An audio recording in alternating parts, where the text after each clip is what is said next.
¿De dónde vino él? ¿Cuáles fueron sus crímenes como mortífago? ¿Y cómo logró convertirse en director de una prestigiosa escuela de magia teniendo un pasado criminal?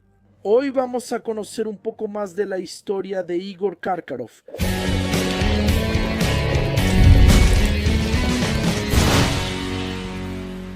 Probablemente nacido en algún lugar de Europa del Este, no se sabe nada sobre su infancia y juventud. Su nombre, Igor, es eslavo, pero deriva del escandinavo Ingvar, que significa protegido por Ing, diosa nórdica de la fertilidad.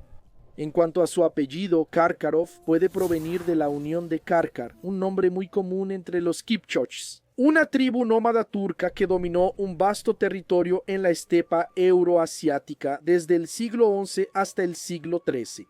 Y el sufijo posesivo of significa de, en este caso, hijo de, así que su apellido podría significar hijo de Karkar, pero como no se conoce el nombre de sus padres, eso no se puede afirmar. Es solo una especulación debido a la etimología de su nombre y a cómo remite a esa ubicación en los países de Europa Oriental. No sabemos dónde estudió Karkaroff, pero es probable que haya sido alumno de Durmstrang. Por eso, debe venir de un linaje de magos, teóricamente sangre pura. Al final de cuentas, Durmstrang no acepta alumnos nacidos de Muggles, el sueño de Salazar Slytherin. Karkaroff era un mago habilidoso que, en algún momento de la década de los 70, vio sus ideales reflejados en el ascenso de Lord Voldemort, quien aborrecía a los Muggles y a los magos que venían de familias Muggles. Fue reclutado y se volvió mortífago, marcando su brazo izquierdo con el símbolo de lealtad al mago tenebroso, el cráneo de una calavera y una serpiente saliendo de la boca. Durante su tiempo de servicio como mortífago, Karkaroff participó activamente en numerosas torturas de Muggles y también de opositores de Lord Voldemort. Y él hacía esto acompañado de otros mortífagos, como Antonin Dolorov, durante todo el periodo de la Primera Guerra Mágica, que comenzó en la década de los 70, pero empezó a estructurarse en los años 60. Igor Karkaroff siguió las órdenes de Lord Voldemort y realizó varios trabajos para él. Con la caída de Voldemort, el 31 de octubre de 1981, el Ministerio de Magia redobló los esfuerzos para, en ese momento, arrestar a los seguidores restantes de Voldemort, los mortífagos que aún no habían sido identificados. Después de todo, nadie sabía quiénes eran los mortífagos, excepto el propio Voldemort, que los conocía a todos. Y algunos mortífagos se conocían entre sí, pero no sabían quiénes eran todos los demás. Era una medida de seguridad de Voldemort. En ese tiempo, Igor Karkaroff fue capturado por Alastor Moody, el Auror más famoso del Ministerio de Magia, quien detuvo a muchos magos tenebrosos. Alastor Moody cazó a Igor Karkaroff durante 6 meses hasta lograr capturarlo. Cuando fue acorralado, Karkaroff decidió no resistirse al arresto, a diferencia de algunos de sus colegas que terminaron siendo asesinados. Una vez encerrado en Azkaban y ahora ante un escenario donde Lord Voldemort había sido derrotado, Igor Karkaroff reconsideró sus actitudes, sus crímenes y su ideología con mucha rapidez. Entonces, buscó una oportunidad para librarse de la justicia de manera significativa y de alguna forma consiguió una audiencia con el Consejo de las Leyes Mágicas que estaba subordinado al Departamento de Ejecución de las Leyes Mágicas, el cual realizaba los juicios de los capturados en la época de la Primera Guerra Mágica. Ese consejo estaba presidido por Bartholomew Crouch Sr., el jefe del Departamento de Ejecución de las Leyes Mágicas. En ese entonces, Bartó Crouch Sr. había permitido que los aurores usaran maldiciones imperdonables contra los mortífagos y decidió combatir fuego con fuego. Él estaba muy empeñado en atrapar a todos los seguidores de Voldemort posibles. Y él detestaba la magia oscura, detestaba esa ideología de los magos tenebrosos. Y quería acabar con los mortífagos, quería identificarlos a todos. Entonces acepta escuchar a Karkaroff, que tenía nombres para ofrecerle, y como la identidad de los otros mortífagos era un gran misterio, Bartó Crouch Sr. aceptó. Llevado por 2 dementores, Igor Karkaroff fue llevado al centro de la sala del Consejo de Leyes Mágicas, donde fue escuchado. Una vez sentado en la silla y completamente perturbado por la presencia de los dementores, cadenas y esposas se cerraron alrededor de sus muñecas, imposibilitando cualquier intento de fuga.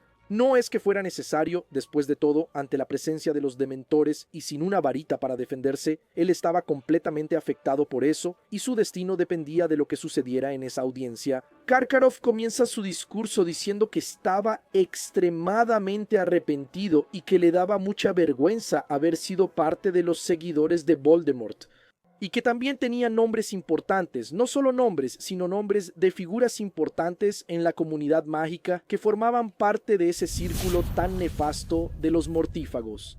El primer nombre que Karkaroff entrega es el de Antonin Dolorov, su compañero de torturas. Karkaroff estaba buscando el perdón y la libertad por encima de cualquier cosa, y no le importaba de quiénes fueran los nombres que él daría. Él quería conseguir su carta de libertad y entregó al tipo que cometía los crímenes, que hacía las torturas junto a él. Obviamente él se excluyó de eso y dijo que Antonin Dolorov cometía torturas, que él vio innumerables torturas contra magos nacidos de muggles, contra muggles y opositores de Voldemort. Sin embargo, Antonin Dolorov ya había sido arrestado y Karkaroff, que se sorprende con esa noticia, finge estar satisfecho, dice que está satisfecho, pero obviamente no lo estaba, porque perdió una carta bajo la manga. Perdió ahí un nombre que él creía que podría salvarlo de la cárcel. El segundo nombre delatado por Karkaroff fue Evan Hozier, otro mortífago que también ya había sido capturado e incluso muerto por Alastor Moody, porque éste se resistió al arresto. Él fue quien le arrancó parte de la nariz a Alastor Moody en la batalla. Con cierto pánico en la voz, Karkaroff va notando que sus oportunidades se estaban acabando y entonces empieza a buscar otros nombres. Él menciona el nombre de Travers, señalando que participó en el asesinato de la familia McKinnon. Delata a Mulciber como un especialista en la maldición Imperius y dice que vio a Mulciber hechizar a varias personas, dominarlas y obligarlas a hacer cosas terribles bajo la maldición. Y menciona a Augustus Rookwood, un inefable empleado del Departamento de Misterios del Ministerio de Magia, que era espía y pasaba información desde dentro del ministerio en una red de personas que favorecían a Voldemort. Solo al oír ese nombre, Karkaroff pareció captar la atención de los presentes en la audiencia, y él se da cuenta de que había llegado a un punto muy importante, a un punto crucial, y que eso valdría oro para él. Los otros mortífagos que él mencionó, como Travers y Mulciber, ya habían sido arrestados también, y Bartholomew Crouch Sr. quería abrir una investigación para investigar a Augustus Rookwood. Mientras tanto, Igor Karkaroff regresaría a Azkaban para esperar la decisión del Consejo sobre su libertad. Desesperado por no regresar a Azkaban, Karkaroff menciona más nombres, como Severus Snape, pero el Consejo lo interrumpe y aclara que Snape ya fue escuchado e inocentado. Y el propio Dumbledore se levanta a su favor, diciendo que había sido testigo y que realmente había sido un mortífago. Antes de la caída de Voldemort, cambió de bando y se volvió espía, arriesgándose mucho. Karkaroff decía que era mentira y que Snape aún era leal al Señor Tenebroso. Como el Consejo quedó bastante satisfecho con el nombre de Augustus Rookwood, Karkaroff consiguió la libertad. La delación de Karkaroff llevó no solo a la prisión de Augustus Rookwood, sino también de varios otros nombres que formaban parte de esa red de contactos del innombrable en el Ministerio de Magia, haciendo que las fuerzas de Voldemort, incluso después de su caída, sufrieran un gran retraso, una gran desventaja, por varios nombres capturados y encarcelados. Tras salir de Azkaban, Karkaroff no retomó sus actividades criminales. Él, de hecho, se reintegró a la sociedad y en algún momento fue nombrado director del Instituto de Magia de Durmstrang, la prestigiosa escuela que se encuentra en el extremo norte de Europa. Durante su tiempo como director de la escuela, el profesor Karkaroff fue visto tanto por los alumnos como por los padres como inescrupuloso y egocéntrico, lo que llevó a muchos padres a sacar a sus hijos de la escuela cuando él asumió la dirección. Esto se debía a que Karkaroff fomentaba un ambiente dominado por el miedo y la intimidación. Y Durmstrang ya no tenía una reputación muy buena, ¿verdad? Porque era una escuela que tenía como base la tolerancia hacia las artes oscuras y el prejuicio contra los magos nacidos de muggles. No aceptaban magos nacidos de muggles. Y la gestión de Karkaroff tampoco agradó a algunos padres. En 1994, tras varios años de Karkaroff al mando del instituto, la delegación de Durmstrang se hospedó en Hogwarts para el torneo de los Tres Magos. Al llegar, Karkaroff fue recibido cordialmente por Dumbledore y mostró gran respeto por las instituciones y reglas. Eso, para quienes conocían su historia, conocían su pasado, dejó claro que realmente había dejado ese pasado atrás. A pesar de su forma de ser, no se volvió, así, un tipo tan agradable. Esa compañía buena, ¿no? Un tipo muy buena onda, pero al menos no volvió a ser un criminal. Además de ser director de Durmstrang, Karkaroff también era una especie de protector y adulador de Viktor Krum, la estrella del Quidditch, que era alumno de la escuela y estaba ahí, junto con la delegación, como favorito para participar en el torneo de los Tres Magos. Y era notable cómo él era completamente parcial con respecto a Krum. Lo trataba como a un príncipe, como a un rey, y maltrataba a los otros alumnos sin piedad ni compasión. Era muy grosero y muy rudo con los demás. Después de que el nombre de Harry Potter salió del Cáliz de Fuego, parece que la educación y la cordialidad de Karkaroff quedaron un poco de lado y empezó a tener una actitud más agresiva, alegando que era injusto que Hogwarts tuviera 2 campeones, y de hecho lo era, ¿no? Tenía razón, era injusto que Hogwarts tuviera 2 campeones. Porque las otras escuelas quedaron en desventaja, eso es un hecho, pero la forma en que Karkaroff terminó manejando eso, siendo ofensivo, cínico y sugiriendo que Dumbledore lo estaba haciendo a propósito, no fue bien visto.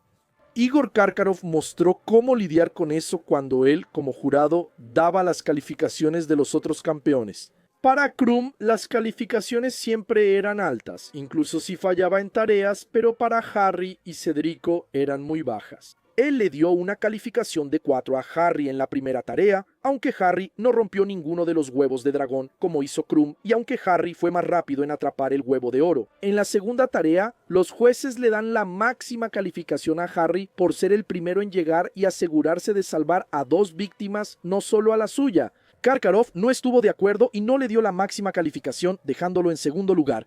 Los intercambios de hostilidad entre Karkaroff y Alastor Moody fueron más severos durante ese periodo en que él estuvo en Hogwarts, porque Alastor Moody lo había capturado, fue el responsable de capturarlo. Y Karkaroff no lo soportaba para nada, solo que, en ese caso, como era el falso Alastor Moody, él odiaba aún más a Karkaroff. Bartó Crouch Jr. odiaba aún más a Karkaroff, porque él odiaba a los mortífagos que fueron traidores y abandonaron a Voldemort, que abandonaron la causa, especialmente a los que delataron a los demás. Entonces era un odio muy genuino el que Bartó Crouch Jr. sentía por Karkaroff. Eso era evidente, incluso disfrazado de Alastor Moody. Y nadie se da cuenta porque técnicamente Alastor Moody también odiaba a los magos tenebrosos y fue el responsable de haber capturado a Karkaroff. Durante el torneo de los Tres Magos, Karkaroff participó, obviamente siendo muy activo y ayudando a Krum, lo cual iba en contra de las reglas. Pero hasta ahí es casi una tradición hacer trampa en el torneo de los Tres Magos. Después de la primera prueba y antes de la realización de la segunda prueba, después de que los campeones van al campo de Quidditch para ver el laberinto que estaba siendo preparado, Krum termina siendo atacado después de que Harry lo deja vigilando a Bartó Crouch Sr., que había aparecido en Hogwarts y estaba diciendo cosas muy extrañas. Cuando Dumbledore regresa ahí con Harry, ven que Krum está inconsciente. Llaman a Karkaroff y él inmediatamente acusa a Hogwarts de haber atacado a Krum y que Hogwarts estaba intentando de cualquier manera sabotear a Durmstrang y el torneo. Y escupió en el suelo, a los pies de Dumbledore, ofendiendo a Dumbledore, lo que casi le costó muy caro a Karkaroff, porque Hagrid estaba presente y lo agarró del cuello, con esa manita pequeña, y lo levantó en el aire, haciendo que Dumbledore interviniera y le pidiera que soltara a Karkaroff. Y Karkaroff se puso muy irritado con eso, muy nervioso, porque para él, Krum había sido atacado por alguien de Hogwarts en esa ocasión. Durante ese año, el torneo de los Tres Magos no era la única preocupación de Igor Karkaroff, porque con el paso de los meses, él fue sintiendo que la marca tenebrosa en su brazo ardía cada vez más y se volvía cada vez más nítida. Y él buscó a Severo Snape para contarle sobre eso más de una vez, y cuando fue a hablar con el profesor de pociones, le dijo que huyera cuando llegara el momento, ya que eso era lo que parecía que iba a pasar. Incluso con el regreso de Voldemort, cuando la marca tenebrosa se volvió completamente nítida en el brazo de Karkaroff y le ardió cuando Voldemort solicitó la presencia de sus mortífagos, él terminó desertando, abandonando Hogwarts, dejando a sus alumnos atrás y simplemente desapareció, se esfumó. Él no volvió ni siquiera para ocupar su puesto de director en la escuela y estuvo prófugo por más de un año. Obviamente, él tenía mucho que temer. Al final de cuentas, él fue responsable de entregar a muchos de los mortífagos, así que no sería recibido con los brazos abiertos ni por Voldemort ni por sus compañeros. Con el inicio de la Segunda Guerra Mágica y las muertes intensificándose cada vez más, la noticia que muchos sabían que algún día llegaría, finalmente llegó. Igor Karkaroff fue encontrado muerto en una cabaña al norte, con la marca tenebrosa flotando sobre ella. Karkaroff pudo haber conseguido el perdón de la ley al entregar a sus antiguos compañeros mortífagos a la justicia, pero dado el momento su deuda llegó y el precio fue su propia vida. Gracias por ver hasta aquí, mis magos. Desafortunadamente no se sabe mucho sobre Karkaroff. Es un personaje sobre el que tengo mucha curiosidad de saber un poco más. Espero que en algún momento en la serie de Harry Potter su historia pueda ser mejor explorada. Sería muy genial, pero por ahora eso es lo que sabemos sobre la historia de Igor Karkaroff.